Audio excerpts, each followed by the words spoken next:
Welcome back. The conversation surrounding mental health continues to grow, not just in Utah, but across the country. And one of those conversations surrounds racism and the impact it has on mental health. So joining us now is the newly appointed Chief Executive Administrator for Justice, Equity, and Inclusion at the Huntsman Mental Health Institute, Dr. William Smith. Thank you so much for joining us today. Thank you for having me. So we all know that mental health is an important topic right now, but let's talk a little bit about the importance of culturally responsible mental health care. Yeah, well, we know that there's a problem in healthcare.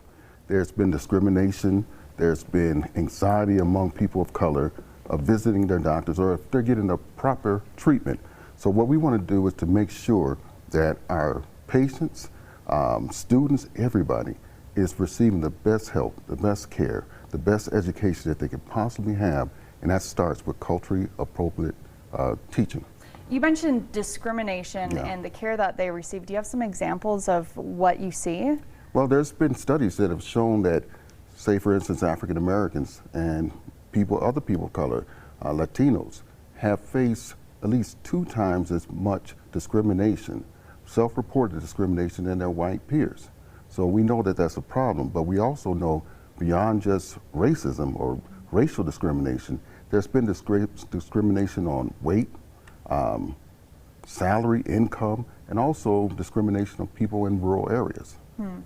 And so there's also a lot of stigma about receiving mental health care. Can you talk about why it's an even greater issue for marginalized communities? Yeah, because obviously they face discrimination in many areas, in schooling, at work, in a larger society. So, you know, being in a doctor's office, being treated by someone who isn't from your same background, they're wondering if they're getting the same treatment as other people.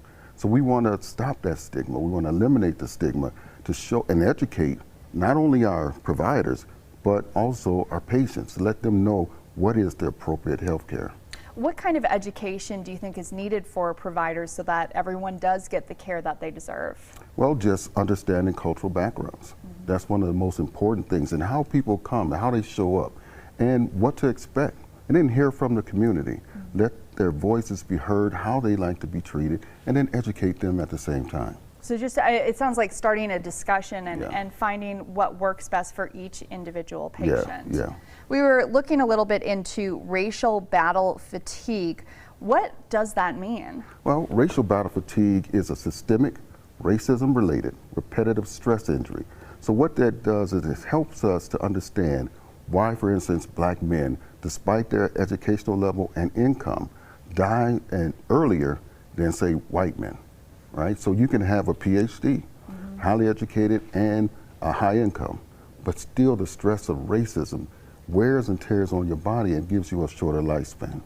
For people who may not be experiencing this in their day-to-day life, what does that mean when you're talking about the stresses that they're dealing with? What does that look like? Do you have any examples? Well, stresses could be like being at a position for years and seeing people promoted above you, you training people, yet they get promoted and you don't. It could be the way you're just driving around Salt Lake City. My first year here in Salt Lake City, I was pulled over twice by the police. Wow. And not given a ticket, but in the wrong place at the wrong time.